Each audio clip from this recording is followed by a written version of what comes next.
ఎందుకండి ఈ ఏకాదశి అంత ప్రాముఖ్యత? సంవత్సరంలో 24 ఏకాదశులు వచ్చిన మొట్టమొదటి ఏకాదశి రోజు మాత్రం ఈ రోజే. అదీ కాక ఆషాఢ మాసంలో వచ్చే శుక్లపక్షంలో మొదటి ఏకాదశి ఇది. దీనిని శయన ఏకాదశి అని కూడా అంటారు. ఎందుకంటే శ్రీ మహావిష్ణువు యోగ నిద్రకు ఉపక్రమించే రోజు ఈ రోజు.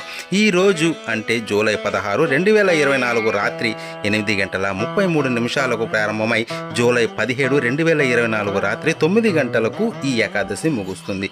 ఈ రోజు నుంచే చాతుర్మాసం కూడా ప్రారంభమవుతుంది. శ్రీ మహావిష్ణువు 4 నెలల తర్వాత అంటే కార్తీక మాసంలో వచ్చే ఏకాదశి రోజున మేల్కొంటారు. ఈ 4 నెలలు ఎటువంటి శుభకార్యాలు చేయరు. ఈ రోజు ఉదయం పూజ గదిని శుభ్రం చేసి దీపం వెలిగించాలి. శ్రీహరిని స్మరిస్తూ అంటే విష్ణు సహస్రనామాలు చెబుతూ తులసి ఆకులను స్వామికి సమర్పించాలి. నైవేద్యం కూడా సమర్పించాలి. ఉపవాసం చేసేవారు ఉదయం నుంచి దీక్షలో ఉండి మరునాడు స్వామికి తులసి మాలలు సమర్పించాలి.